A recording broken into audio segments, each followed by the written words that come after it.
Адамдарға толы ұшақ бір белгісіз аяқ баспаған аралға апатқа ұшырайды. Ал енді аштықтан бір-бірлерінің етін жей ма, оны осы шолудан біле аласыздар. Қалайсыңдар, кино шолусыз бір күнде жүре алмайтын көрермен. Бүгінгі менің ең сүйікті сериалдарымның бірі «Остаться живыхқа» шолу болмақ. Кәне, лүпілдетіп арнаға жазылып, достарымызбен бөлісіп жіберейік. Сиднейден Лос-Анджелеске бағытталған ұшақ кенеттен апатқа ұшырайды да, әуеде бірнеше бөлікке бөлініп кетеді. Оның ортаңғы бөлігі аралдың жағасына құлайды.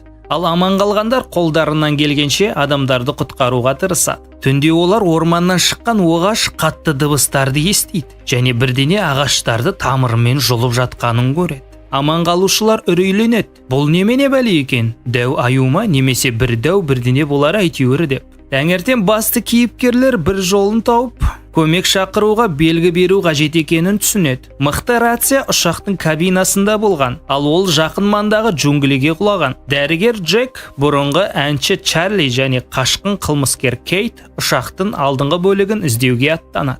Олар оны тапқан соң ішіне кіріп, Чарли дәретханада жасырынған есірткі орамасын іздегенде, Джек пен Кейт рацияны табады. Олар ауыр жарақат алған ұшқышты табады және одан ұшақтың бұрын бағытын өзгертіп, бірнеше сағат бойы қате бағытта ұшқанын біледі. Байланыс үзілгендіктен оларды ешкім оңайлықпен таба алмайды екен. Кенеттен аң ба немесе бір түсініксіз құбыжық қайта пайда болып, ұшқышты өлтіреді. Бірақ қалған кейіпкерлер қашып үлгереді. Аман қалғандардың бірі полиция қызметкері қатты жараланған. Джек оған көмектесуге тырысады. Сол арқылы ол Кейттің шын мәнінде кім екенін, яғни қылмыскер екенін біледі. Алайда Джек бұл ақпаратпен ешкіммен бөліспейді, себебі Кейт ұнай бастайды. Ақыры милиция алған жарақатынан қайтыс болады. Осы уақытта кейіпкерлер біреумен байланыс орнатуға тырысады, бірақ сигнал өтпейді.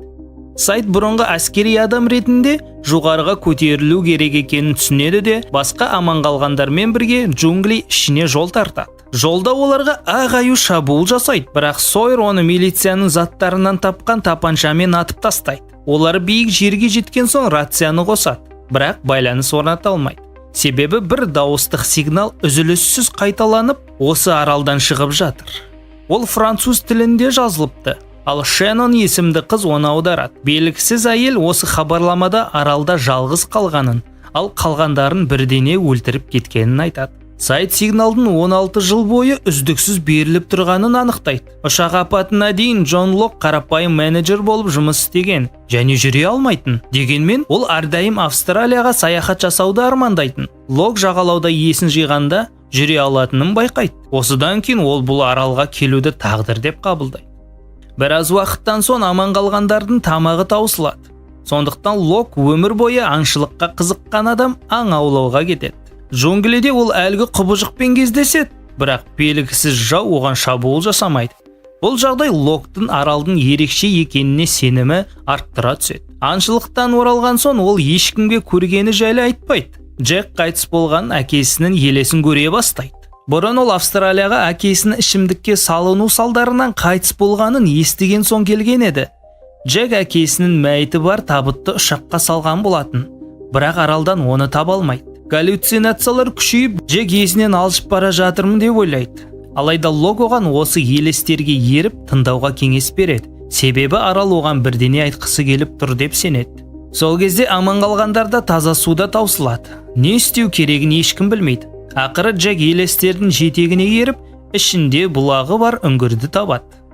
Сонда табытты да көреді, бірақ ол бос болып шығады. Джек жағажайға оралып, маңызды шешім қабылдау керек екенін айтады. Көмек келмей қалуы мүмкін, сондықтан тірі қалу үшін үңгірге көшіп, ішетін судың қасында болу керек екенін мәлімдейді. Ол жақта жабайы қабандармен ыстықтан қорғану да оңайырақ болады. Кейбір адамдар үңгірге көшуге келіссе, бір бөлігі жағажайда қалып, құтқарушыларға көріну үшін отты жағулы күйде ұстауға шешім қабылдайды. Бұрын кореялық ерлі-зайыпты Джин мен Сун қарым-қатынастарында қиындық көрген.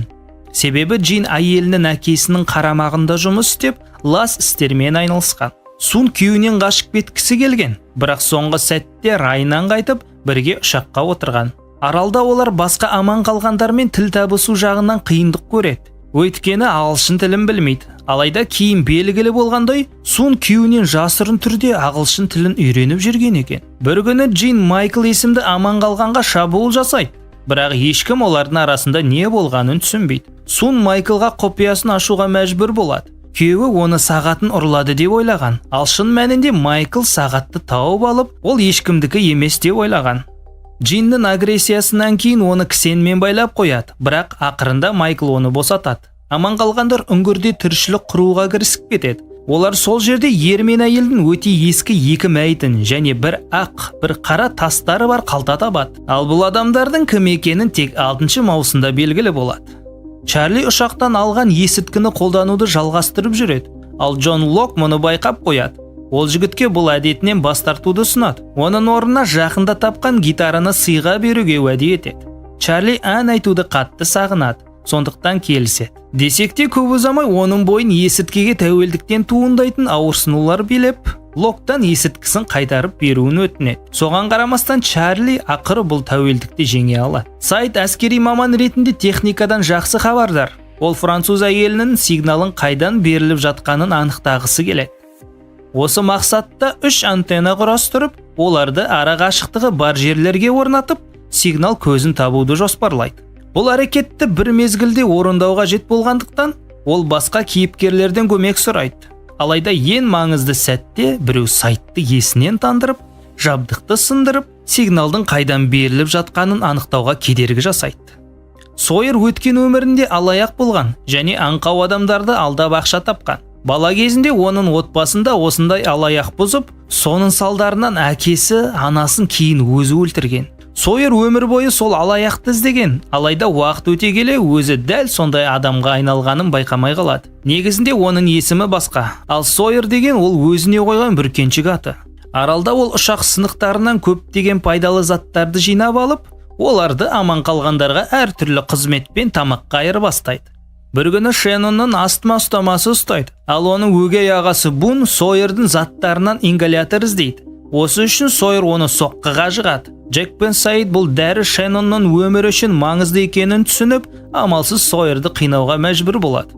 Алайда кейін белгілі болғандай, оның расында да ингаляторы болмаған. Дегенмен Шеннонға Сун көмектеседі. Ол әртүрлі шөптер арқылы қыздың жағдайын жеңілдетуге тырысады. Саид өзін кінәлі сезініп, біраз уақытқа лагерден кетіп, аралды жалғыз барлап көруді шешеді. Бізге оның өткен өмірі көрсетіледі. Саид Ирак армиясында байланыс офицері болған және бір әйелді жақсы көрген. Бірақ басшылы ол әйелді өлім жазасына кескісі келген.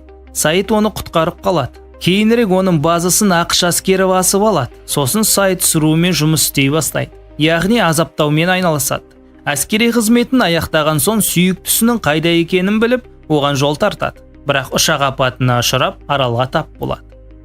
Қазіргі уақытта Саид жағажайда су астынан аралға қарай тартылған бір кабельді байқап, соны бойлап арал ішіне енеді. Алайда тұзаққа түсіп қалады. Ол есін жиғанда байлаулы күйде болады. Ал белгісіз бір әйел одан қызым Алекс қайда деп сұрай бастайды. Саид не болып жатқанын түсінбейді. Бірақ кейіннен бұл әйелдің сигнал жіберіп отырған француз әйелі екенін аңғарады. Оның есімі Даниэль Руссо. Ол аралда кемесі апатқа ұшыраған ғылыми топтың мүшесі болған. Кейіннен сол топ мүшелері белгісіз аурудан қырыла бастаған. Ол сондай-ақ аралда басқалар деп аталатын басқа адамдарда бар екенін айтып, солар оның қызын ұрлап кеткенін жеткізеді. Саид бұл есі ауысқан Руссоға аса сене қоймайды, бірақ ақыры қашып шығып, оның картасын және жазбаларын ұрлап кетеді. Алайда қайтар жолда орманнан естілген жұмбақ сыбырларды естіп, басқалардың расымен бар екенін сезе бастайды. Клэр есімді қыз бір белгісіз жігіттен жүкті болып қалады. Дегенмен ол жігіт оны тастап кетеді. Клэр баланы жалғыз өсіре алмаймын деп, оны асырауға бермекші болады. Бір күні ол балгерге барады. Ол өте оғаш қылықтар көрсетеді. Болашақты біліп тұрғандай көрінеді. Алдымен ол Клэрді баланы өзінде қалдыруға үгіттейді. Кейін оған ақша беріп, Лос-Анджелеске барып, баланы жақсы отбасыға тапсыруға көндіреді. Алайда ұшақ апатқа ұшырап, Клэр аралда қалып қояды. Қазіргі уақытта Клэр бірнеше күн қатарынан қорқынышты түстер көріп, біреу баласына зиян тигізбекші деген қорқынышпен ояна береді. Бірақ ешкім оған сенбейді. Аралда өткізген 2 апта ішінде Клэр Чарлимен жақындасады. Алайда ол да бұл түсініксіз жағдайларға сене қоймайды. Осы уақытта Хёрли аман қалғандардың кім екенін анықтау үшін тізім жасауды шешеді. Ол бәрінен аты жөнін сұрап деректер жинайды. Кейін ол бұл тізімді ұшақ жолаушыларының ресми тізімімен салыстырып, бір адамның Итан есімді кісінің ұшақта болмағанын анықтайды. Дәл осы уақытта Клэр өзін жайсыз сезіне бастайды, ал Чарли дәрігерге жүгіріп кетеді. Алайда жолда ол Итанға тап болады. Итан екеуін де ұстап алып джунглиге кетеді. Кейін Джек пен Саидтың басқалары жайлы айтқанын Клэрге жеткізеді. Ал Хёрли Итан жайлы білгенін бөліседі. Біраз кейіпкер джунглиге Клэр мен Чарлиді іздеуге аттанады. Жолда олар бөлініп кетеді. Джек Итанға тап болады. Ол егер артымыздан қалмасаңдар біреу зардап шегеді деп ескертеді. Бірақ Джек оны тыңдамай, нәтижесінде Итан оны соққыға жығады. Кейін кейіпкерлер дарға асылып қалған Чарлиді табады. Алайда оны бірдеңе қылып аман алып қалады. Лок пен Бун Клэрді іздеуді жалғастырады. Алайда ымырт түсе бастағанда Бун қолындағы шамды түсіріп алады. Ол болса бір темір нәрсеге соғылады. Жерді қазып көрген олар жасырылған бір қақпақты, бункерді табады. Лок бұл тапқандарын ешкімге айтпауға шешім қабылдайды. Бірнеше серия бойы Лок сол қақпаққа, бункерге қалай кіруге болатынын түсінбей бас қатады. Бұл арада ол өткенін еске түсіріп жүреді. Көп жыл бұрын онымен байланысқа оның әкесі шыққан. Лок бұған дейін оны ешқашан көрмеген болатын. Қысқа уақыт ішінде олар жақын араласа бастайды. Бірақ соңында әкесі оның сенімін тек бүйрегін алу үшін пайдаланғаны анықталды. Ота жасалғаннан кейін қарт әке ұлымен барлық қатынасты үзіп, Лок өзін алданып қалғандай сезінеді. Сериал бойы бұл кейіпкердің қаншалықты сенгіш әрі басқаларға бағыныш екені бірнеше рет көрсетілді. Сойер мен Кейт жақындай түсіп, бір-біріне сезімдері ояна бастағандай болады. Олар ұшақтағы ментқа тиесілі чемоданды табады. Алайда Кейт бұл чемоданда не бар екенін ешкім білмесе екен деп тілейді. Сойер мен Кейт чемоданды ашуға тырысады, бірақ ақыры оны Джек ашады. Ішінен бірнеше тапанша және Кейт өзі алып кететін бір конверт шығады. Оның ішінде ойыншық ұшақ болады. Бұл ойыншық Кейттің сүйіктісіне тиесілі болған. Ол жігіт Кейттің кесірінен қаза тапқанын естеліктерден білеміз.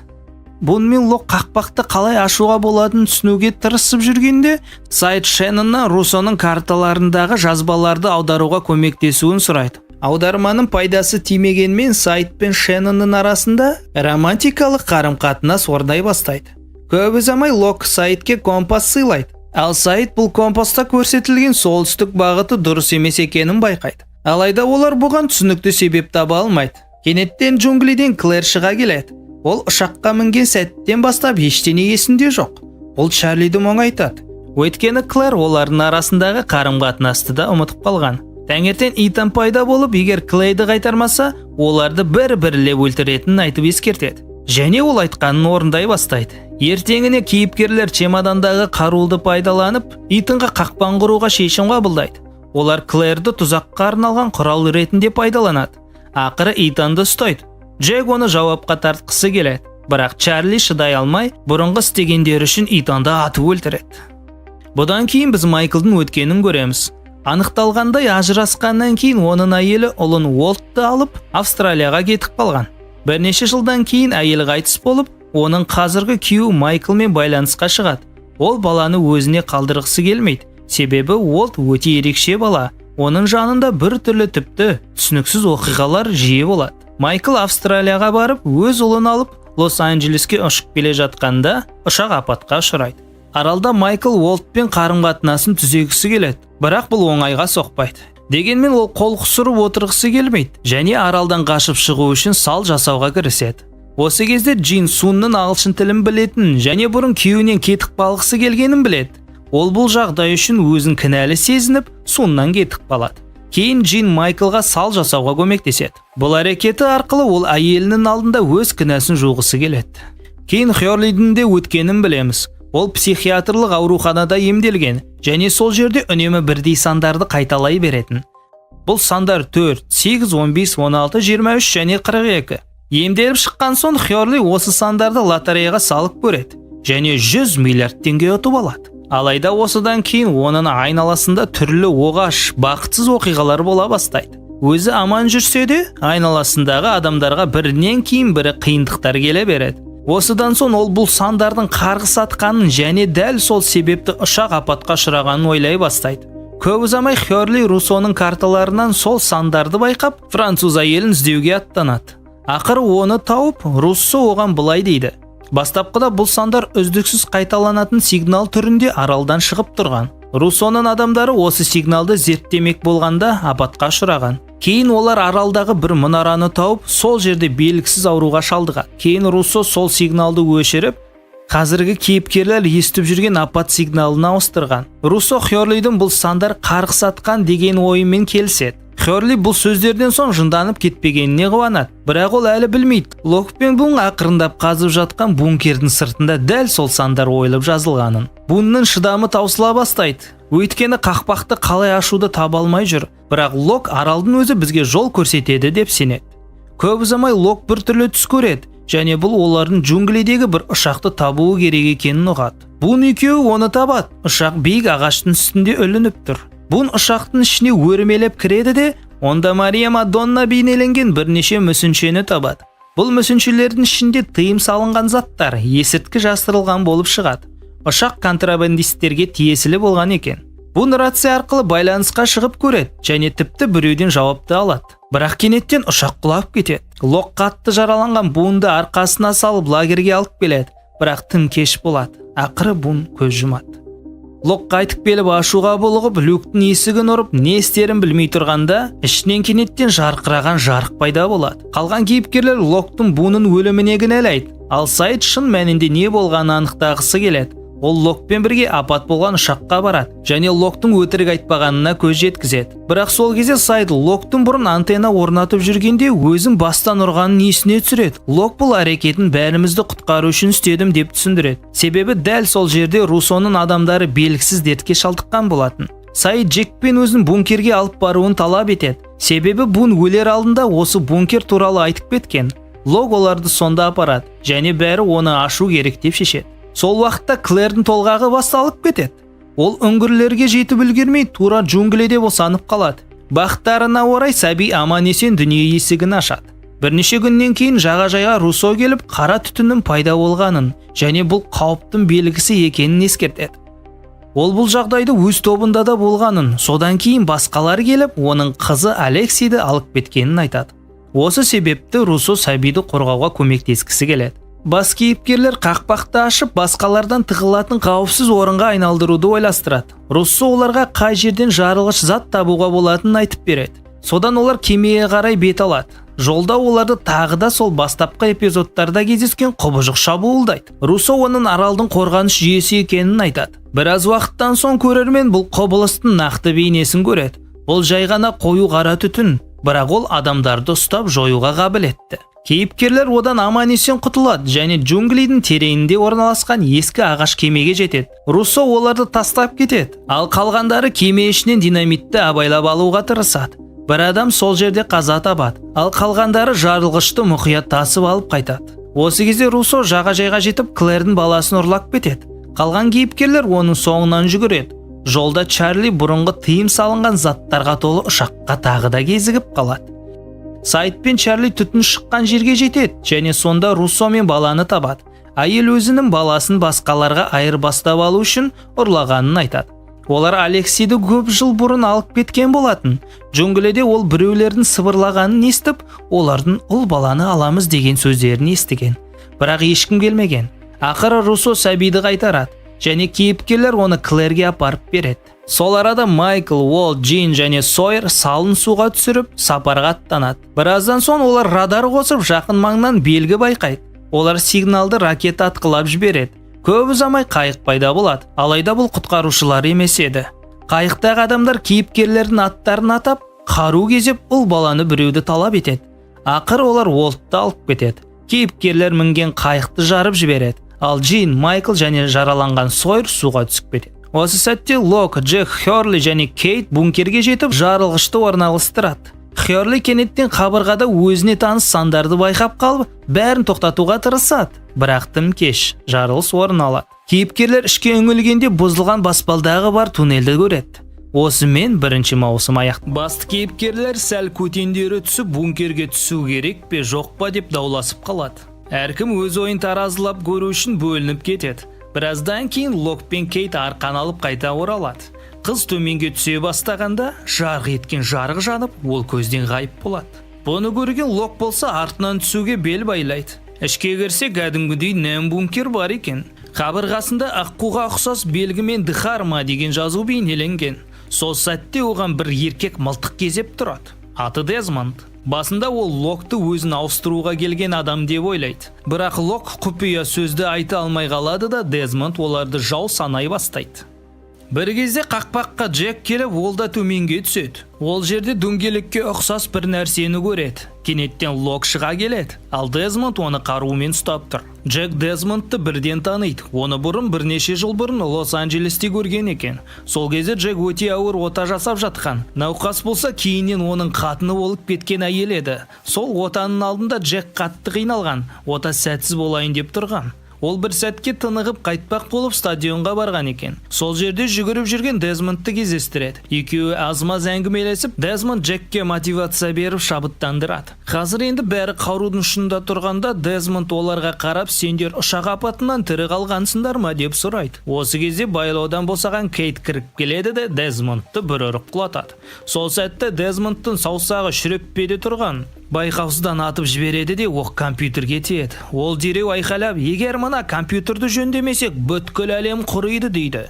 Кейт төтенше жолмен шығып Сайтты шақыруға жүгіріп кетеді. Ал Дезмонд басынан не өткенін баяндап береді. Өзі де осы аралға кездейсоқтап болған. Бірнеше жыл бұрын дауыл кезінде қайғымен адасып келген. Оны бір адам құтқарып алып, өте нанымды түрде әр 108 минут сайын компьютерге бір сандарды енгізіп отыру керек деп түсіндірген. Айтпақшы, бұл сандар өткен маусымда кездескен сол баяғы қарғыс атқыр сандар. Бастапқыда кейіпкерлер оған сенбейді, бірақ Дезмонд оларға бір бейне жазба көрсетеді. Онда бір ғалым аққу деп аталатын бұл бункер бастапқыда зерттеу станциясы болғанын айтады. Бірақ бір оқиғадан соң мұнда электромагниттік қуат жинала бастайды екен. Оны әр 108 минут сайын шығарып отыру қажет. Әйтпесе ақыр заман басталады. Біраздан кейін Дезмонд біз үлгермейміз деп көті түсіп, есеңгіріп, бәрін тастап джунглиге қашып кетеді. Сайт бункерге жетіп, компьютерді соңғы сәтте жөндеп үлгереді. Джек кодты енгізіп, кері санақ қайта басталады. Осыдан кейін кейіпкерлер кезекпен кезек бункерде отыра бастайды да, әрі 108 минут сайын жарымдар ұқсап сол түймені басып отырады. Енді аздап артқа шегінейік. Өткен маусымының соңында басты кейіпкерлердің қайығын жарып жібергенін бәріміз білеміз.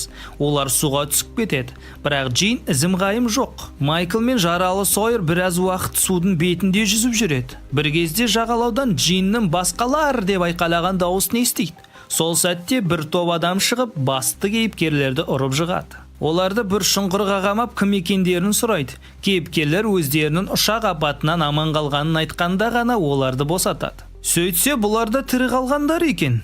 Тек аралдың екінші жағына құйрық бөлігі құлаған жерге түскендер. Олардың басшысы Анна Люсия аса жылы шырай танытпай, кейіпкерлерді жебе деген Дхарма станциясына апарады.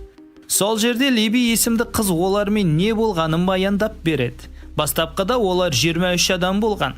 Бірақ бірінші түні-ақ басқалар келіп үшеуін ұрлап кетеді. Кейін тағы бірнешеуін, оның ішінде балаларды да алып кетеді. Арасында бір ұрлаушыны өлтіріп, қалтасына бір тізім табады. Онда алып кету тиіс адамдардың есімдері жазылған. Анна Люсия біреуді тыңшы деп сезіп, бір жігітті шұңқырға қамап азаптауға бел буады. Бірақ тыңшы басқа, Гудвин есімді еркек болып шықпай ма? Ол әлгі қамалған жігітті өлтіріп, бәріне қашып кетті деп көрсетеді. Дегенмен Анна Люсия күмәнданып, ақыры Гудвинді бетпердесін шешуге мәжбүр етеді. Гудвин болса ұрланғандар жақсы адамдар тізімінде, ал қалғандары өкінішке орай жаман деп түсіндіреді. Екеуі төбелесіп қалады да Анна Люсия оны өлтіріп тастайды. Бұл оқиға Джинді жағадан тауып алмастан бұрын болған екен. Қазіргі уақытта Майкл ұлын іздеу үшін топтан бөлініп кетеді. Джин мен мистер Эко оның артынан кетіп қайтаруға тырысады.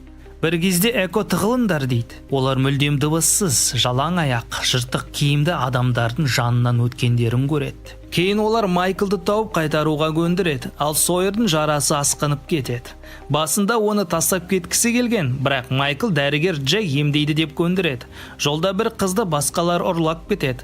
Анна Люсия Сойерден алған мылтығын шығарып, артынан жүгіреді. Аралдың басқа шетінде Шеннон орманда Уолтты көреді. Бірақ оған ешкім сенбейді. Тіпті Сайтте екеуі жақын қатынаста болса да. Ақыры Сайт сеніп екеуі бірге іздеуге кетеді. Орманда екеуі сыбыр естіп, Уолтты көреді. Шеннон жалғыз өзі соңынан жүгіріп кетеді. Кенеттен мылтығы атылып, Сайт Сайт оның денесін табады. Шеннонды Анна Люсия өлтіріп алған. Оны басқалардың бірі деп ойлап шошып кеткен екен. Екі топ арасында айқай-шу қырылыс төбелес басталып кетеді. Десек те бұл қайғылы қателік болғаны анықталды. Алайда бәрі тынышталғанымен Анна Люсия енді бәріне жат адам болып қалады. Ешкім оған сенбейді. Айтпақшы, ол бұрын полицияда істеген. Бір тапсырма кезінде жараланып, содан кейін ішімдікке салынып тұяқталып кеткен. Осы уақытта екінші топтағы Бернард алғашқы топтағы әйелі Роузбен қайта қауышады. Ал Сойерге дер кезінде көмек көрсетіліп, ол есін жияды. Бір күні Майклдың компьютерге отыратын кезегі келеді. Кенеттен дыбыстық белгі шығады, ал экранда біреу сәлем жолдайды. Майкл жауап береді. Содан кейін баласы Уолт екеніне ишара беретін хабарлама алады. Ол біраз уақыт бойы жасырын түрде сөйлесіп отырады. Ал Уолт болса одан өзі көрсеткен жерге жалғыз баруын сұрайды. Майкл бункердегі қару бөлмесінен мылтықты алып баласын іздеуге кетеді. Қалған кейіпкерлер оны қайтармақ боп артынан ереді. Бірақ көп ұзамай оларды алғаш Уолтты ұрлаған маймыл құсап жүндеп кеткен қайық капитаны тоқтатады. Ол олардың қоршауда екенін, әриенді мұнда бір шекара бар. Егер сол шекарадан асып кететін болсаңдар, бәрін пытырлатып қырып тастайтынын жеткізеді. Осы кезде бізге мистер Эконың өмірі туралы баяндалады. Ол Нигерияда дүниеге келген. Інісін қорғау үшін бала кезінде бандиттерге қосылады. Жылдар өте келе інісі діни қызметкер болады. Ал Эко нағыз қанішер бандының басшысына айналады. Бір күні есірткіні бүркеншіп етіп, тыйым салынған заттарды мүсіндердің ішіне тығып тасымалдақ болады. Бірақ бәрі жоспарланғандай болмайды. Інісін кездейсоқ өлтіріп алады. Ал есірткіге толы ұшақ оның денесімен бірге ғайып болады. Содан кейін Эко тәубесіне келіп, өзі де дін жолына түседі. Қазіргі уақытта ол Чарлидің сол мүсіндердің бірін алып жүргенін байқайды және қайдан алғанын сұрайды. Чарли алып бара жатқанда Эко бір мүсінді жарып, оның ішінен есірткі табады. Бұны Клэр де көреді. Чарли ақыры ұшақтың қайда құлағанын көрсетеді. Жолда олар қайтадан қара түтінге тап болады. Бірақ бұл жолы түтін оларға ештеңе істемейді. Ақырында ұшаққа жетіп, Эко інісінің сүйегін табады. Ал Клэр болса Чарлиге сенуден қалады, себебі ол балықбас. Чарли нашақор емес екенін айтып ант етеді. Алайда оның үйілген мүсіндері бар боп шығады, жасырып қойған. Бір күні Чарли түс көреді Клэрдің баласына бір қауіп төнгелі тұрғанын. Оянып кетсе, судың жанында сәбиді қолында ұстап тұрған күйде тұрады.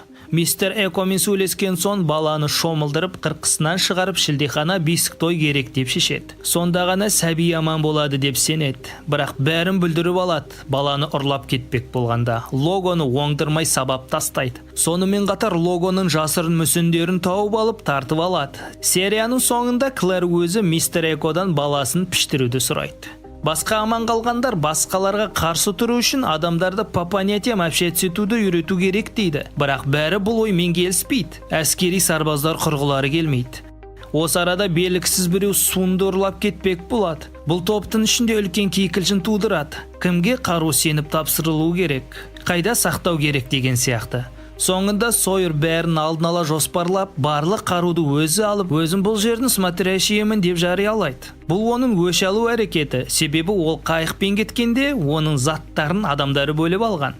Ол тіпті Чарлиді суынды ұрлауға үгіттеп, Локқа аяқтан шалып кетпек болған. Бірақ кейін қару қайтадан бункерге қайтарылады. Қалай екенін айтпай-ақ қояйын, аса маңызды емес.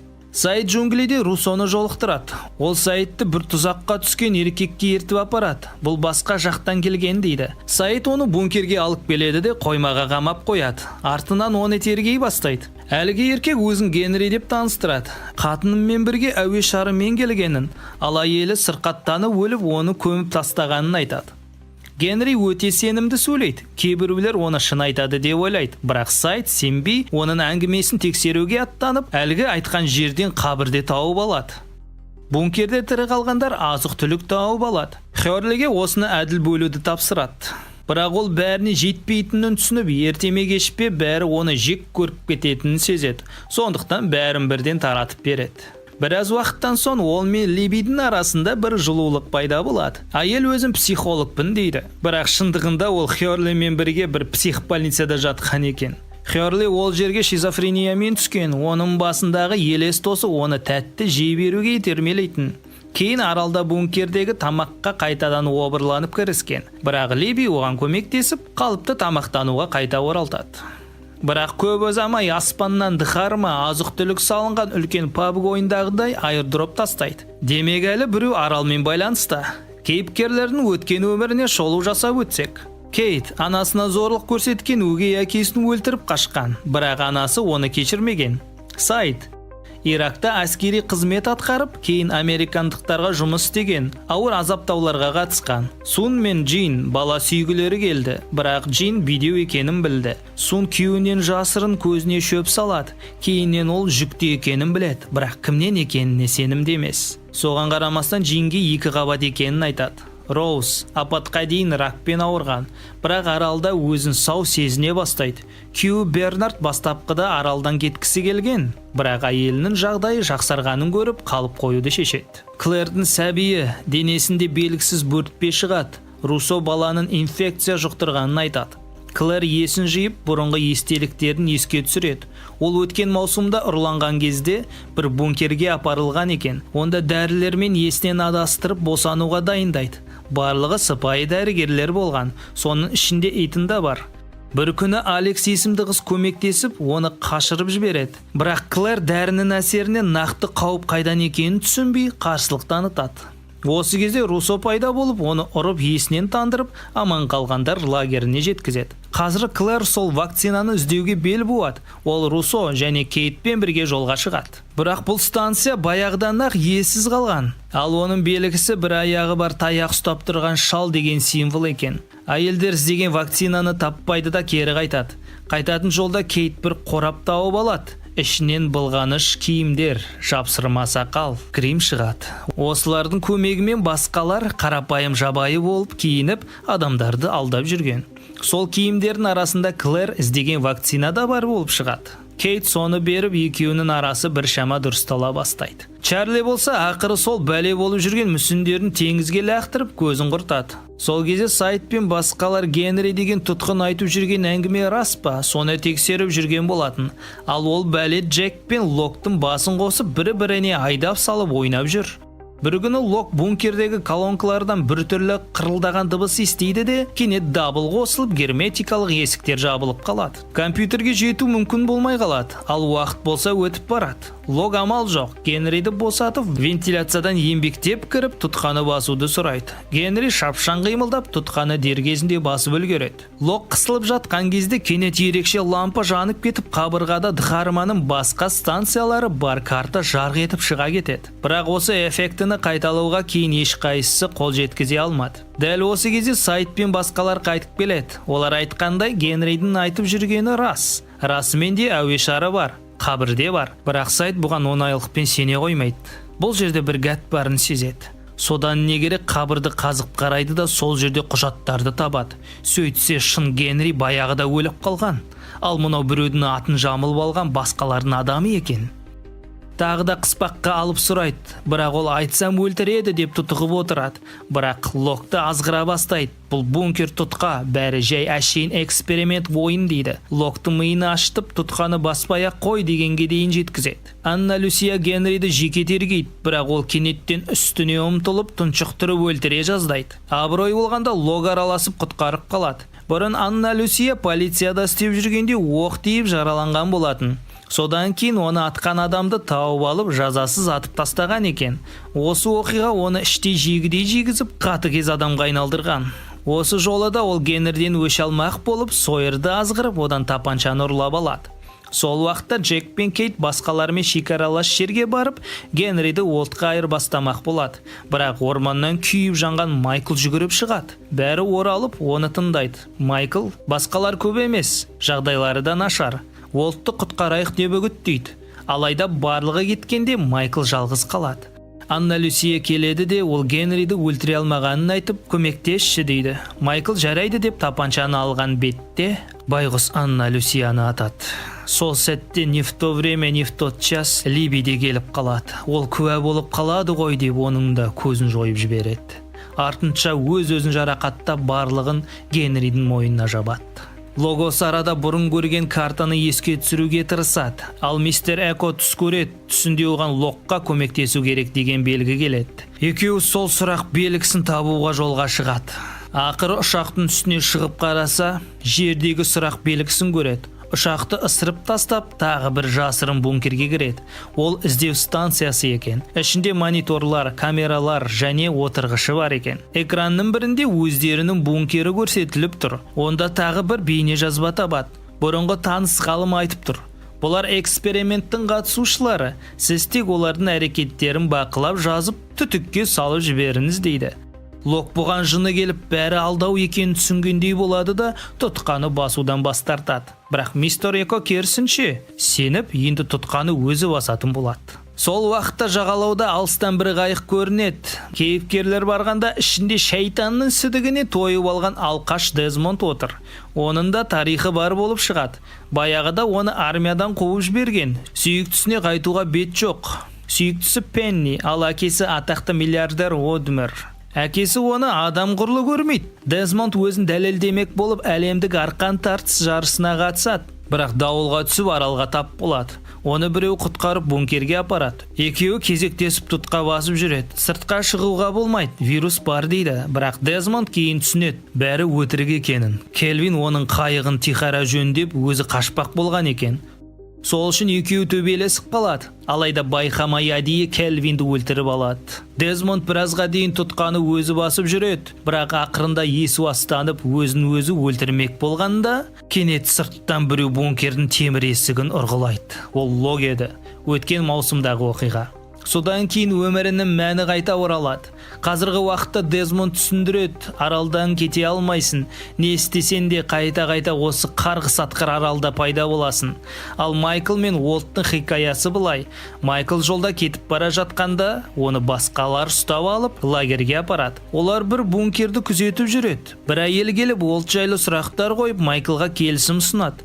Генриді босат, Джек, Кейт, Сойер мен Херлиді алып кел. Сонда Уолтты саған береміз. Оған қоса қайықты да береміз деп құлағының құрышын қандырады. Майкл баласымен 3 минут сөйлесуге мүмкіндік алып, ақыры келіседі.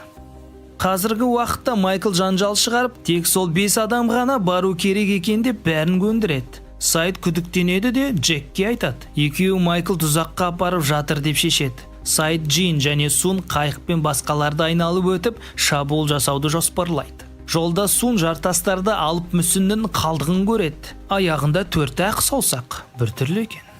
Бара жатқанда Сайд олардың лагері жалған екенін түсінеді. Бәрі декорация, бункердің есігі жай макет. Ал Майкл бастаған топ басқа бағытпен келе жатады. Сойер басқалардың бірін байқап қалып атып тастайды. Джек бәріне шындықты айтып береді. Майкл ақыры мойындайды. Липпи мен Анна Люсияны өзі өлтіргенін.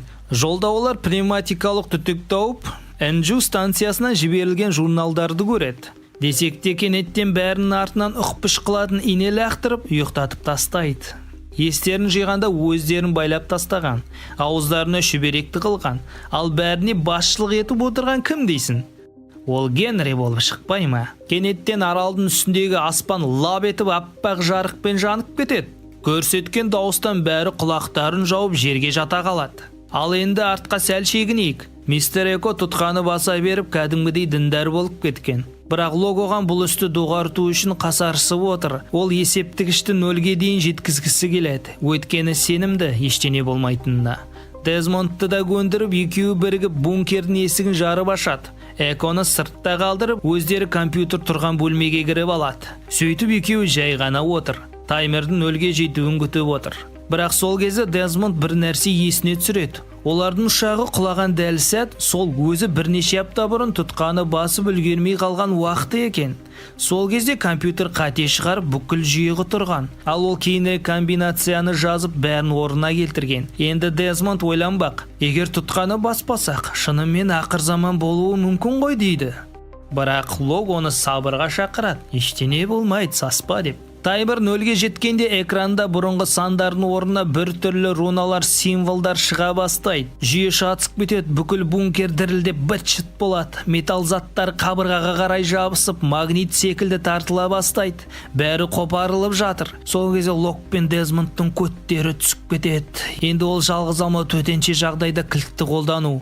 Дезмонд сол кілтті бұрап жүйені өшіреді. Сол сәтте аспандағы жарық кенеттен өшіп, тыныштық орнайды. Ал бункердің басына не түскені ол жағы осы маусымда айтылмай қалады. Сонымен екінші сюжетке өтеміз. Жағада жатқан Джек Кейт Сойер есін жиып жатыр. Генри Майклға баласы Уолтты қайтарады. Оған қайық беріп, қай бағытқа жүзіп кетсе аралдан шыға алады. Соны айтып шығарып салады. Артынша Хёрлиді де босатып жібереді. Одан лагерге қайтып барып, ешкім бұл жаққа келмесін деп ескертіп айт деп сұрайды. Ал Кейт Сойер мен Джекті тұтқынға алып кетеді. Эпизодтың ең соңғы кадрларында біз бір полярлық станцияны көреміз.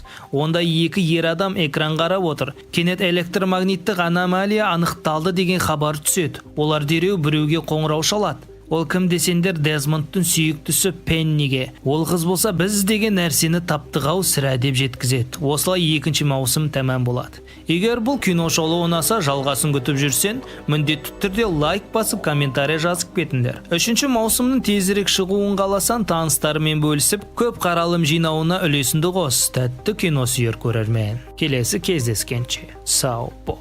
Тәтті кино бірге көрейік, қызықтарға толы өмірге енейік. Сәттің жарқын, күлімдеп бәрі, бізбен бірге болсын жаңа ән мен сәні.